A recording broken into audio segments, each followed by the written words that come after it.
കുറച്ച് നാളുകളായി നമ്മൾ ഏത് സോഷ്യൽ മീഡിയ എടുത്താലും, അത് പത്രം, TV, ഫേസ്ബുക്ക്, യൂട്യൂബ്, എന്തും ആയിക്കൊള്ളട്ടെ, അതിലെല്ലാം നിറഞ്ഞു നിൽക്കുന്ന വിഷയം പാമ്പ് ആയി മാറിക്കൊണ്ടിരിക്കുക. അല്ലെങ്കിൽ പോസ്റ്റ് ആയാലും റീൽ ആയാലും അല്ലെങ്കിൽ ട്രോളുകളായാലും എല്ലാം പാമ്പ് ആക്രമിക്കുന്നത് അല്ലെങ്കിൽ പാമ്പ് ഉപദ്രവം ഉണ്ടാക്കുന്നത്, അതുപോലെ തന്നെ പാമ്പും പൂച്ചയും തമ്മിലുള്ള ഫൈറ്റ്, ഇതൊക്കെ തന്നെയാണ്.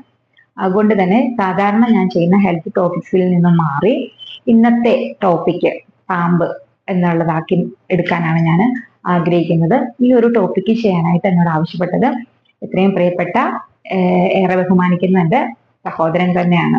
അദ്ദേഹം സർപ്പ സ്നേക് റെസ്ക്യൂ ടീമിന്റെ വോളണ്ടിയർ ആണ്. നമ്മളിൽ പലരും തെറ്റിദ്ധരിക്കുന്നത് പാമ്പുകൾ മാളത്തിനുള്ളിൽ ചൂട് സഹിക്കാൻ പറ്റാതെ കാറ്റ് കൊള്ളാൻ വേണ്ടിയിട്ട് പുറത്തിറങ്ങുന്നതാണ് എന്നല്ലേ. പക്ഷെ നമുക്ക് ശ്രദ്ധിച്ചാൽ അറിയാം, പാമ്പ് അല്ലെങ്കിൽ പല്ലി, അതുപോലെ ഓന്ത്, മണ്ണിര പോലെയുള്ള റെപ്റ്റൈൽസ്, ഉരകങ്ങള്, അവരുടെ ശരീരത്തിൽ നിന്ന് നമുക്ക് അനുഭവപ്പെടുന്നത് നമ്മുടെ പോലെ ചൂടല്ല.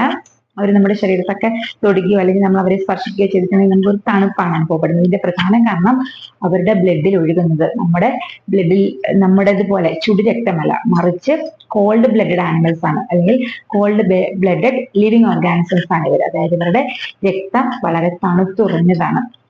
അതുകൊണ്ട് തന്നെ നമ്മുടെ കാലാവസ്ഥയുടെ അല്ലെങ്കിൽ നമ്മുടെ ഒരു പ്രകൃതിയുടെ ടെമ്പറേച്ചർ മാറുന്നതിനനുസരിച്ച് അവരുടെ ബോഡിക്ക് അവരുടെ ബോഡി ടെമ്പറേച്ചർ റെഗുലേറ്റ് ചെയ്യാനായിട്ട് സാധിക്കില്ല. അവരെപ്പോഴും അവരുടെ ബോഡി ടെമ്പറേച്ചർ റെഗുലേറ്റ് ചെയ്യാനായിട്ട് അല്ലെങ്കിൽ അതിനെ കൺട്രോൾ ചെയ്ത് നിർത്താൻ വേണ്ടിയിട്ട് ആശ്രയിക്കുന്നത് നമ്മുടെ ഈ ഒരു അറ്റ്മോസ്ഫിയറിന്റെ താപനിലയെ പറ്റി ആണ്. അതുകൊണ്ട് തന്നെ നമ്മുടെ താപനില വർദ്ധിക്കുന്നതിനനുസരിച്ച്, പ്രത്യേകിച്ച് ഒരു 40 ഡിഗ്രി സെൽഷ്യസിലൊക്കെ അധികം ആയി കഴിഞ്ഞിട്ടുണ്ടെങ്കിൽ ഇത്തരത്തിലുള്ള റെപ്റ്റൈൽസിന്റെ അല്ലെങ്കിൽ ഉരകങ്ങളുടെ എല്ലാം ആന്തരിക അവയവങ്ങൾ വരെ പണി നിർത്താനും അവര് മരണ കാരണമാകാനും ഒക്കെ ഉള്ളൊരു സാധ്യതയുണ്ട്. പിന്നെ എന്തുകൊണ്ടാണ് ഇത്രയും റിസ്ക് പിടിച്ച ഈ ഒരു കാര്യമായിട്ട് പോലും ഇത്രയും ചൂട് കൂടിയ ഒരു എൻവയോൺമെന്റിൽ ഇവര് എക്സ്പോസ്ഡ് ആവുന്നത്, അല്ലെങ്കിൽ ഇവര് ഇത്രയധികം പെറ്റുവരി പുറത്തിറങ്ങുന്നതിന് കാരണം എന്താണെന്ന് നോക്കിയാലോ. ഏറ്റവും പ്രധാന കാരണം ഇവർക്ക് തണുപ്പ് ആവശ്യമായിട്ട് വരുന്നത് കൊണ്ട് തന്നെ ഇവര് മണ്ണിനടിയിൽ ഇരിക്കും, എന്നാൽ കൂടി പുറത്തേക്ക് കൂടുതൽ തണുപ്പുള്ള സാഹചര്യങ്ങൾ അന്വേഷിച്ചവർ പോകാറുണ്ട്. അത് പലപ്പോഴും നമ്മളുടെ വീടിനടുത്തൊക്കെ നിഴലും അല്ലെങ്കിൽ തണുപ്പും ഒക്കെ ഉള്ള ഇടങ്ങളിൽ ഇത്തരത്തിലുള്ള ജീവികളെ കാണാൻ ഈ ഒരു സാഹചര്യത്തിൽ വളരെയേറെ സാധ്യത കൂടുതലാണ്. രണ്ടാമത്തെ ഒരു കാര്യം, ഇവർക്ക് ഈ ഒരു ചൂട് കൂടുന്ന അവസരത്തിൽ ഇവരുടെ ഇരകളാകുന്ന എലി, തവള, പല്ലി, അരണ പോലെയുള്ള ജീവികളൊക്കെ ചത്തൊടുങ്ങുകയോ അല്ലെങ്കിൽ പുറത്ത് കൂടിനുള്ളിൽ നിന്ന് അവരുടെ മാളത്തിനുള്ളിൽ നിന്നും പുറത്തിറങ്ങാതെ ഇരിക്കുകയോ ചെയ്യുന്നത് കാരണം ഇവർക്ക് ആവശ്യത്തിന് ഫുഡ് കിട്ടാതെ വരുന്നു. അപ്പൊ ആ ഒരു ഫുഡിന്റെ അന്വേഷണത്തിന് വേണ്ടിയിട്ട് ഇവര് പുറത്തിറങ്ങാം. അപ്പം ഇത്തരത്തിൽ നമ്മുടെ വീടിനും പരിസരമൊക്കെ ശുചിയല്ല, അവിടെ ധാരാളം ഇത്തരത്തിലുള്ള ജീവികൾക്കുള്ള ഭക്ഷണങ്ങളൊക്കെ ഉണ്ട് എന്നുണ്ടെങ്കിൽ, അതായത് എലിയും തവളയും പല്ലിയും പാറ്റായും ഓന്തും അരണയൊക്കെ നമ്മുടെ വീടിന്റെ ചുറ്റിനും ഒരുപാട് ഉണ്ടെന്നുണ്ടെങ്കിൽ അവയെ ഭക്ഷണമാക്കാൻ വേണ്ടി, അവയെ പിടിച്ചു തിന്നാൻ വേണ്ടിയിട്ട് അവരുടെ പുറകെ പാമ്പ് കയറി വരും എന്നുള്ള കാര്യത്തിൽ യാതൊരു സംശയവുമില്ല. പിന്നെ മൂന്നാമത്തെ ഒരു കാര്യം, പാമ്പുകളെ സംബന്ധിച്ച് ഇത്തരത്തിലുള്ള പ്രത്യേകിച്ച് ഇത്തരത്തിലുള്ള പല പാമ്പുകൾ, വിഷപ്പാമ്പുകളെയും സംബന്ധിച്ച് ഇവരുടെ ബ്രീഡിംഗ് സീസൺ എന്ന് പറയുന്ന ഒരു ഡിസംബർ ജാനുവരി കാലഘട്ടമാണ്. അതിനുശേഷം ഇവരുടെ കുഞ്ഞുങ്ങൾ പുറത്തു വരുന്ന, കൂടുതലായിട്ട് കുഞ്ഞുങ്ങൾ ഉണ്ടാകുന്ന ഒരു ടൈമാണ് ഈ ഒരു ഏപ്രിൽ മെയ്, ആ ഒരു ചൂട് കൂടിയ സമയം. അപ്പൊ പലപ്പോഴും എല്ലാ പാമ്പു കുഞ്ഞുങ്ങളും ജനിക്കുന്നത് തന്നെ അനാഥരായിട്ടാണ്. ഇവരുടെ അടുത്ത് അച്ഛനോ അമ്മയോ ഒന്നും ഉണ്ടാവില്ല. അതുകൊണ്ട് തന്നെ ഇവരുടെ shelter, basic needs, shelter, food പോലെയുള്ള എല്ലാ തരം കാര്യങ്ങളും ഇവർ സ്വന്തം റിസ്കിൽ ഏറ്റെടുക്കേണ്ടതാണ്. അതുകൊണ്ട് കൂടുതൽ ഭക്ഷണം കിട്ടുന്നത് എവിടെയാണോ അല്ലെങ്കിൽ കൂടുതൽ തണുപ്പ് അല്ലെങ്കിൽ വാസ സൗകര്യം എവിടെയാണോ ഉള്ളത് ആ ഒരു സ്ഥലം നോക്കി ഇവര് പല രാജ്യത്തേക്ക് അല്ലെങ്കിൽ പല പല ഏരിയാസിലേക്കും പോകുന്നത് വളരെ സാധാരണമാണ്. ഇതെല്ലാം കാരണങ്ങൾ കൊണ്ടാണ് ഈ ഒരു സമയത്ത് ഇത്തരത്തിലുള്ള പാമ്പുകളെ ഏറ്റവും കൂടുതലായിട്ട് നമ്മൾ കാണുന്നത്. എന്തൊക്കെ കാര്യങ്ങളാണ് നമ്മുടെ വീടിന്റെ അടുത്ത് പാമ്പ് വരാതിരിക്കാൻ, അല്ലെങ്കിൽ പാമ്പിന്റെ ഒരു അതിപ്രസരം നമ്മുടെ ചുറ്റുപാടുകളിലേക്ക് വരാതിരിക്കാൻ നമ്മൾ എന്തൊക്കെ കാര്യങ്ങളാണ് ശ്രദ്ധിക്കേണ്ടത്, അല്ലെങ്കിൽ നമുക്ക് പാമ്പിന്റെ ഉപദ്രവം ഉണ്ടാവാതിരിക്കാനുള്ള എന്തൊക്കെ കാര്യങ്ങളാണ് നമ്മൾ ശ്രദ്ധിക്കേണ്ടതെന്ന് ഇനി നോക്കാം.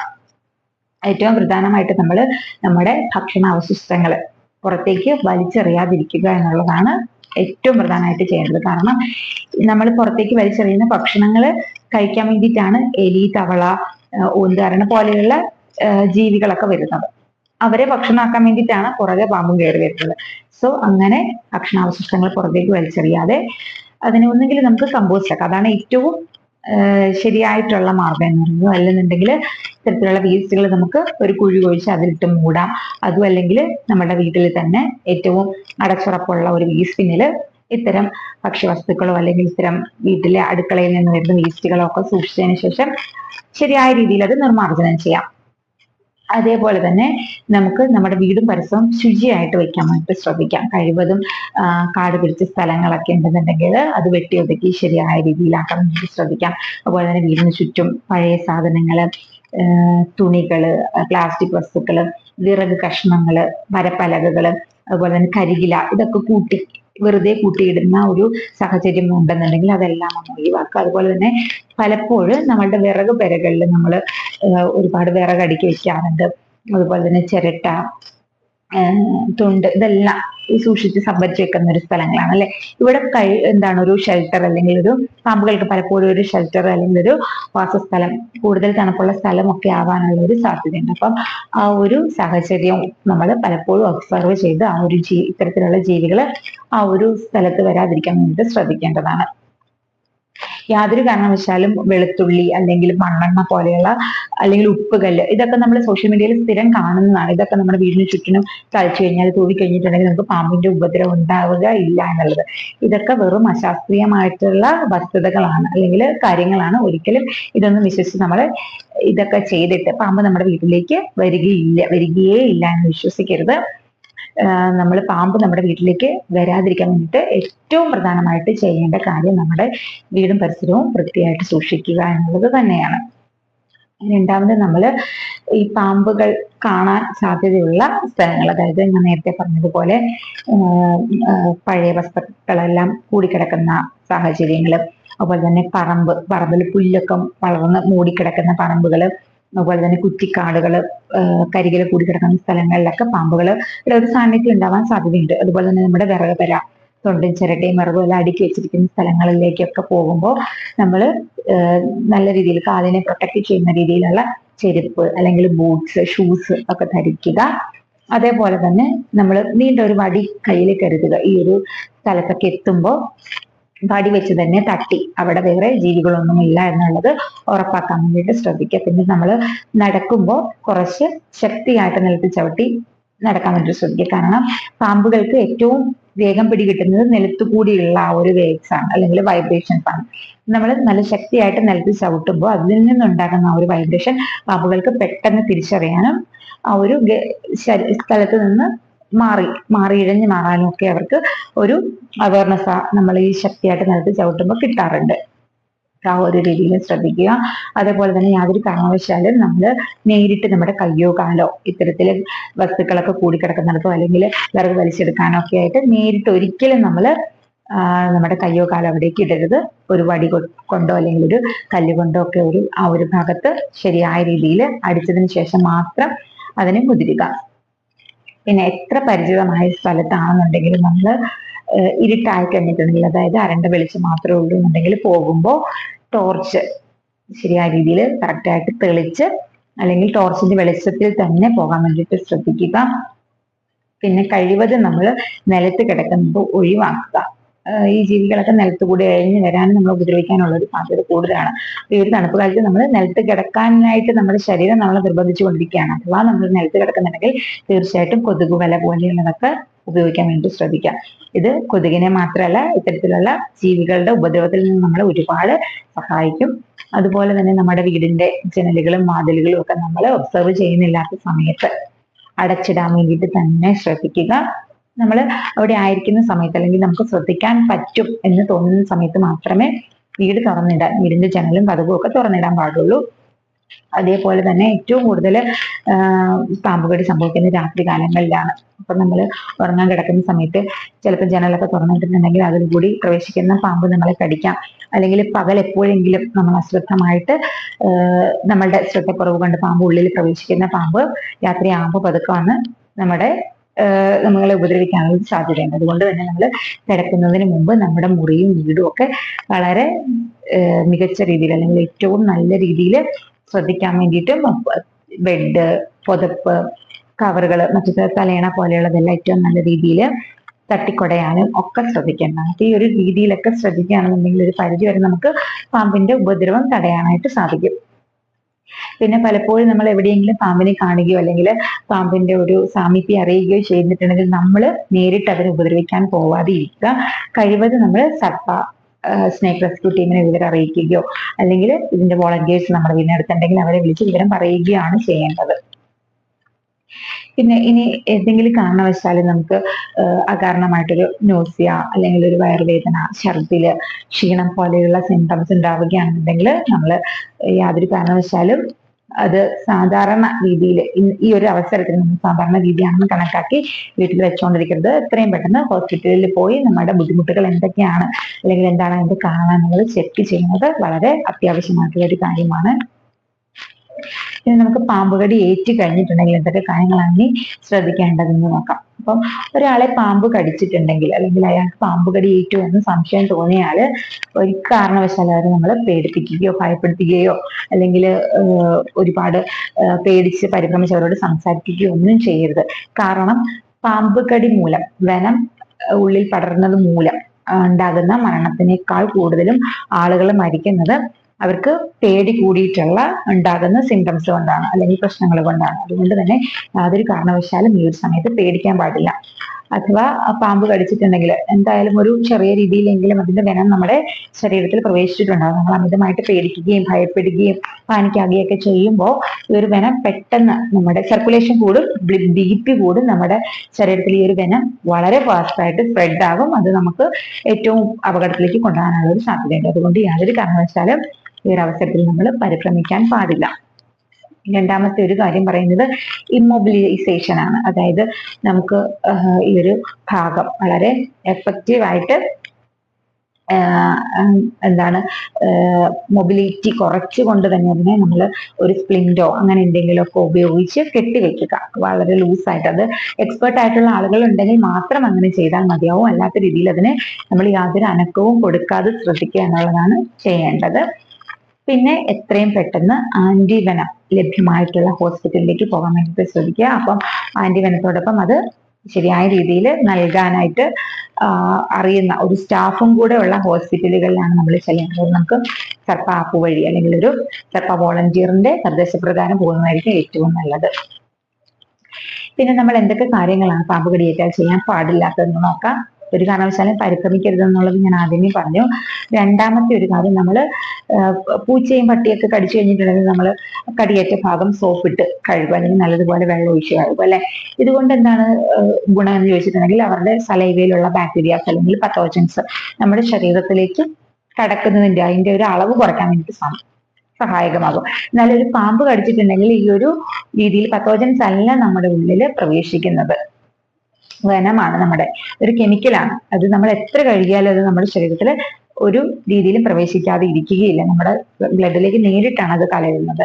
സോ യാതൊരു കാരണവശാലും നമ്മൾ പാമ്പ് കടിച്ചു കഴിഞ്ഞിട്ടുണ്ടെങ്കിൽ ആ ഒരു ഭാഗം കഴുകാനോ അല്ലെങ്കിൽ സോപ്പിടാനോ ഒന്നും നിൽക്കേണ്ട. അത് മാത്രമല്ല, നമ്മൾ ഈ ഒരു രീതിയിൽ അവർ സോപ്പിട്ട് കഴുകുമ്പോൾ അവിടെ ആ ഒരു ഭാഗം സോപ്പിട്ട് കഴിയുമ്പോൾ അവിടെ നമുക്ക് ഒരു മസാജിങ് എഫക്റ്റ് ആണ് ഉണ്ടാവുന്നത്. ഇത് പെട്ടെന്ന് സർക്കുലേഷൻ കൂടി പെട്ടെന്ന് വെനം സ്പ്രെഡ് ആവാനുള്ള ഒരു ചാൻസും കൂട്ടാറുണ്ട്. പിന്നെ ഇവർ ആവശ്യപ്പെട്ട് ഇല്ല എന്നുണ്ടെങ്കിൽ യാതൊരു കാരണവശാലും ഭക്ഷണം കഴിക്കാനോ അല്ലെങ്കിൽ വെള്ളം കുടിക്കാനോ ഒന്നും അവരെ നിർബന്ധിക്കേണ്ട കാര്യമില്ല. ഇനിയിപ്പം എന്തെങ്കിലും കാരണത്താൽ ആൻസൈറ്റി കൊണ്ടോ അല്ലെങ്കിൽ അവരുടെ ഒരു വെപ്രാളം കൊണ്ടോ ഒക്കെ ഇവർ വെള്ളം ചോദിക്കുകയാണെന്നുണ്ടെങ്കിൽ മാത്രം നൽകുക. അല്ലാത്ത പക്ഷെ ഇവർക്ക് യാതൊന്നും ഓറലി കൊടുക്കാതെ എത്രയും പെട്ടെന്ന് ഹോസ്പിറ്റലിൽ എത്തിക്കുക എന്നുള്ളതാണ് ചെയ്യേണ്ടത്. പിന്നെ ചില ആളുകളെങ്കിലും ഈ മുറിവുണ്ടായ ഭാഗത്ത് വേറൊരു മുറിവുണ്ടാക്കി അതിൽ കൂടി ബ്ലഡ് ഒലിപ്പിച്ച് കളയാൻ വേണ്ടിയിട്ടൊക്കെ ശ്രമിക്കാറുണ്ട്. അതിന്റെ ആവശ്യമില്ല. അങ്ങനെയും നമുക്ക് ഈ ഒരു വെനത്തിനെ പൂർണ്ണമായിട്ട് പുറത്ത് കളയാൻ വേണ്ടിയിട്ട് സാധിക്കില്ല. പിന്നെ എല്ലാവരും ചെയ്യുന്ന ഒരു തെറ്റാണ് ബ്ലഡ് മുകളിലേക്ക് പമ്പാവാതിരിക്കാൻ അല്ലെങ്കിൽ ഒഴുകാതിരിക്കാൻ വേണ്ടിയിട്ട്. അതായത് വിഷം കലർന്ന ബ്ലഡ് മുകളിലേക്ക് പോകാതിരിക്കാൻ വേണ്ടിയിട്ട് വളരെ മുറുക്കി ആ ഒരു ഭാഗം അല്ലെങ്കിൽ മുറിവുണ്ടായതിന്റെ മുകളിൽ കെട്ടും, വലിഞ്ഞു മുറുക്കി കെട്ടും. ഇത് പലപ്പോഴും സർക്കുലേഷൻ പൂർണ്ണമായിട്ടും അറസ്റ്റ് ആവാനും ആ ഒരു ഭാഗത്തെ സെല്ലുകൾക്കൊക്കെ നാശം സംഭവിക്കാനും നെക്രോസിസ് പോലെയുള്ള സിവിയർ കണ്ടീഷനിലേക്ക് പോകാനും ലാസ്റ്റ് അമ്പ്യൂട്ടേഷൻ പോലെയുള്ള കോംപ്ലിക്കേഷൻസിലേക്ക് പോകാനും ഒക്കെ ഉള്ളൊരു സാധ്യതയുണ്ട്. അതുകൊണ്ട് യാതൊരു കാരണവശാലും നമ്മൾ മുറിവുണ്ടായ ഭാഗത്ത് മുറുക്കി കെട്ടാൻ പാടില്ല. അതുപോലെ തന്നെ ചെയ്യുന്ന മറ്റൊരു കാര്യമാണ് നമ്മൾ മുറിവുണ്ടായ ഭാഗത്ത് വെച്ച് വലിച്ച് ബ്ലഡ് പുറത്തേക്ക് വലിച്ചെടുക്കാൻ വേണ്ടിയിട്ട് ശ്രമിക്കും. യാതൊരു കാരണവശാലും ഇത് ചെയ്യരുത്. നമ്മളിങ്ങനെ വലിക്കുമ്പോൾ ഒരു കാരണവശാലും നമ്മുടെ പൂർണ്ണമായിട്ട് നമുക്ക് വലിച്ചെടുക്കാനായിട്ട് സാധിക്കില്ല. അത് മാത്രമല്ല ഈ വലിക്കുന്ന ആളുടെ വായിൽ എന്തെങ്കിലും മുറിവോ പ്രശ്നങ്ങളൊക്കെ ഉണ്ടെന്നുണ്ടെങ്കിൽ ആ ഒരു വെനത്തിന്റെ ഈ ബ്ലഡിൽ കലർന്നിരിക്കുന്ന വെനം അവരുടെ വായിൽ പോകാനും അവർക്ക് ഉള്ളിൽ പോകാനും അതിന്റെ റിസ്കുകൾ ഉണ്ടാകാനും ഉള്ള ഒരു ചെറിയ സാധ്യത കൂടിയുണ്ട്. അപ്പം യാതൊരു കാരണവശാലും ഇത്തരത്തിലുള്ള യാതൊരു കാര്യങ്ങളും ചെയ്യാതെ അവരെ എത്രയും പെട്ടെന്ന് ഹോസ്പിറ്റലിൽ എത്തിക്കുകയാണ് വേണ്ടത്. അല്ലെങ്കിൽ 108 എന്നുള്ള നമ്പറിൽ വിളിച്ച് വിവരം പറഞ്ഞ് അവര് ആംബുലൻസ് ആയിട്ട് വന്നിട്ട് ആ ഒരു രീതിയിൽ വേണമെങ്കിൽ നമുക്ക് ഇവരെ ഹോസ്പിറ്റലിൽ എത്തിക്കാവുന്നതാണ്. നമ്മുടെ നാട്ടില് കണ്ടുവരുന്ന പാമ്പുകളിൽ ഏറ്റവും ഡേഞ്ചറസ് ആയിട്ടുള്ളത് വെനമസ് ആയിട്ടുള്ള പാമ്പുകൾ പ്രധാനപ്പെട്ടത് 4 എണ്ണങ്ങളാണ്. ബിഗ് 4 എന്നാണ് ഒരു 4നെയും കൂടി ഒരുമിച്ച് പറയുന്നത്. ഏറ്റവും പ്രധാനം അല്ലെങ്കിൽ ഏറ്റവും ഒന്നാമത്തത് നമുക്ക് എല്ലാവർക്കും അറിയാവുന്ന പോലെ സ്പെക്ടക്കിൾഡ് കോബ്ര അല്ലെങ്കിൽ മൂർഖൻ. ഇതിനെ നമ്മൾ പല സ്ഥലങ്ങളിലും പല പേരിലാണ് അറിയപ്പെടുന്നത്. കരിമൂർഖൻ എന്ന് പറയുന്നു, പുല്ലാനി മൂർഖൻ എന്ന് പറയുന്നു, 8 അടി വീരൻ എന്ന് പറയുന്നു. ഇതെല്ലാം ഒരാൾ തന്നെയാണ്.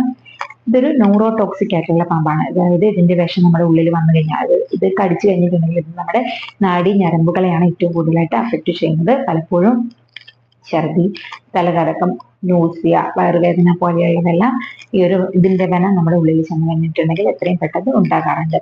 രണ്ടാമത്തേത് കോമൺ ക്രേറ്റ് ആണ്. വളവളുപ്പൻ, ശംഖുവരയൻ, പിന്നെന്താണ് മോതിരവളയൻ എന്നൊക്കെയാണ് ഇതിനെ കോമൺ ആയിട്ട് വിളിക്കുന്നത്. ഇതും ഒരു ന്യൂറോടോക്സിക് ആയിട്ടുള്ള പാമ്പാണ്. അടുത്തത് ഹീമോടോക്സിക് ആയിട്ടുള്ള ഒരു ഇനമാണ് വെസല്ലി വൈപ്പർ എന്ന് പറയുന്നത്, അഥവാ ചേനത്തണ്ടൻ, അണലി എന്നൊക്കെ നാട്ടിൽ പറയുന്ന പാമ്പാണ്. 360 എന്നൊക്കെ അതിനെ പറയും. ഇതിന്റെ ഒരു പ്രകോപിതൻ അല്ലെങ്കിൽ ഈ ഒരു പാമ്പ് വളരെ പെട്ടെന്നാണ് നമ്മളെ ആഞ്ഞു കടിക്കുന്നത് അല്ലെങ്കിൽ ആഞ്ഞു കുത്തുകയൊക്കെ ചെയ്യുന്നത്. പെട്ടെന്ന് തന്നെ ഇതിന് നമ്മൾ ഉപദ്രവിക്കാനുള്ള ഒരു ചാൻസും കൂടുതലാണ്. ഏറ്റവും കൂടുതൽ ഉപദ്രവം വരുന്നതും ഈ ഒരു പാമ്പിന്റെ കയ്യിൽ നിന്നാണ്. പിന്നെ അടുത്തത് വരുന്നത് സോഫ്റ്റ് സ്കെയിൽഡ് വൈപ്പർ എന്ന് പറയുന്ന ഒരു ഇനമുണ്ട്. അത് രക്തമണ്ഡലി അല്ലെങ്കിൽ ചുട്ടമണ്ഡലി എന്നൊക്കെ പറയുന്ന ഒരു ഇനം പാമ്പാണ്. രക്തമണലി എന്നൊക്കെ പറയും. ഇതും വളരെ ഹീമോടോക്സിക് ആയിട്ടുള്ള ഒരു പാമ്പാണ്. പിന്നെ ഡേഞ്ചറസ് ആയിട്ട് വരുന്ന ഒരു പാമ്പ് എന്ന് പറയുന്നത് രാജവെമ്പാല അഥവാ കിങ് കോബ്രയാണ്. പക്ഷെ അതിന്റെ ഒരു സാമീപ്യം കേരളത്തിൽ വളരെ റെയറാണ്. പെട്ടെന്നൊന്നും നമുക്ക് ഇതിന്റെ ഒരു അപകടം ഉണ്ടാവാനായിട്ട് സാധ്യത വളരെ കുറവാണ്. കൂടുതലായിട്ട് ഇത് കാടിനോട് ചേർന്നിട്ടുള്ള പ്രദേശങ്ങളിലൊക്കെയാണ് കാണുന്നത്. ഈ വീഡിയോയോടൊപ്പം ഞാൻ സർപ്പ ആപ്പിന്റെ QR കോഡ് ലിങ്ക് ഒക്കെ ചേർക്കുന്നുണ്ട്. ഇവരുടെ വോളണ്ടിയേഴ്സിന്റെ സേവനം 24/7 ടൈമും അവൈലബിൾ ആണ്. തീർച്ചയായിട്ടും നിങ്ങൾക്ക് ഇത്തരത്തിലുള്ള എന്തെങ്കിലും ബുദ്ധിമുട്ടുകൾ ഉണ്ടാവുകയാണെന്നുണ്ടെങ്കിൽ ഈ ആപ്പ് ഉപയോഗിക്കാനായിട്ട് യാതൊരു മടിയും കാണിക്കേണ്ട.